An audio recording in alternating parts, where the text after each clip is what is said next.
tous, c'est César. On est de retour sur ma chaîne et aujourd'hui on va parler histoire des alcools et plus précisément du gin niveau débutant. Alors, l'histoire. Contrairement à ce que la plupart des gens pensent, le gin ne vient pas d'Angleterre mais du Pays-Bas. L'origine du gin aux alentours des années 1570 dans la petite ville de Leiden aux Pays-Bas et son créateur, le professeur Sylvius de Boeve. Il est à l'origine de l'ancêtre du gin, le Genever ou Genever, beaucoup plus aromatique que le gin de nos jours. Alors comment le gin est-il devenu si populaire en Angleterre? C'est facile, il y a eu une guerre en 1689 entre Guillaume III et Louis XIV. La Hollande s'allie avec l'Angleterre. Il y a alors un embargo sur les produits français, dont le brandy qui était extrêmement populaire en Angleterre. Le Genever devient alors la boisson préférée du peuple et des soldats anglais qui le surnommèrent le Dutch Courage. Mais oui, tout simplement parce que les Hollandais en buvaient avant d'aller au combat. Puis, la période de désordre social au début des années 1700 en Angleterre qui va s'appeler la Gin Craze. Vous verrez un magnifique tableau.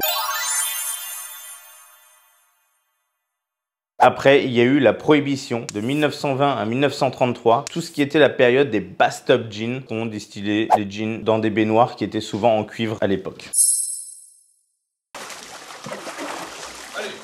Fabrication du gin. Qu'est-ce que le gin? Ah oui, bonne question. Qu'est-ce que le gin? Vous le savez? Alors le gin, c'est un alcool neutre issu généralement de céréales que chaque marque assaisonnera à sa façon. Le choix et la force des épices et herbes aromatiques utilisées par chaque fabricant est unique. C'est ce qui donne à chaque marque son goût particulier et ses différences. La législation européenne exige néanmoins que les baies de genévrier soient l'ingrédient principal de la composition du gin. En plus de ça, de nombreux ingrédients sont utilisés, mais la coriandre, le zeste de citron, les racines d'angélique sont les produits les plus utilisés dans la fabrication du gin pour rehausser le goût. La distillation. Il existe 3 méthodes pour distiller et parfumer un gin. La première, le mélange à froid, ce qu'on appelle un gin assemblé. C'est la méthode la moins courante. On extrait les huiles des baies de genévrier et des autres herbes aromatiques et épices. Ces extraits sont alors mélangés avec l'alcool neutre. Par contre, le gin fabriqué de cette façon ne peut porter le nom London Dry ou gin distillé. Deuxième façon, c'est le gin distillé. C'est la façon la plus commune de fabriquer le gin. Les baies de genévrier et les épices choisies sont alors ajoutées à l'alcool neutre et on redistille ensuite ce mélange dans un alambic classique. La troisième façon, c'est un gin aux extraits d'arômes, ce qu'on appelle un étuvage ou infusion des arômes. Un panier contenant des mélanges d'herbes et des épices est placé au sommet de l'appareil de distillation et lors de la distillation, les vapeurs d'alcool passent par le panier aromatique pour en extraire les arômes. On va parler classification des gins. Il existe 4 variétés de gin. Première variété, le London Dry, la plus connue, obtenue la plupart du temps par distillation en colonne. Il n'est pas forcément produit à Londres et peut venir du monde entier. Son nom fait uniquement référence à la méthode de fabrication et non à la zone géographique. Deuxième variété, le Plymouth Dry. C'est un gin qui tire son nom de la ville portuaire de Plymouth en Angleterre. Il doit simplement être fabriqué dans cette zone géographique. Troisième variété, c'est le Old Tom Gin, légèrement plus sucré, beaucoup moins amer que les autres types de gin. Gin préféré des années 1700. Quatrième variété, Genever, connu sous le nom de Genever, Schiedam ou gin hollandais, fabriqué à partir de céréales, de seigle et d'orge maltais. Alors maintenant, je vais vous donner quelques cocktails classiques que vous avez sûrement déjà bu ou que vous connaissez à base de gin. Il y a bien évidemment le gin fizz, le dry martini, le negroni, le gimlet ou tout simplement le gin tonic. Pour résumer ce cours débutant sur le gin, je vous fais un petit récap. 3 façons de distiller le gin, 4 variétés de gin différents. Et le gin est originaire des Pays-Bas et non pas d'Angleterre.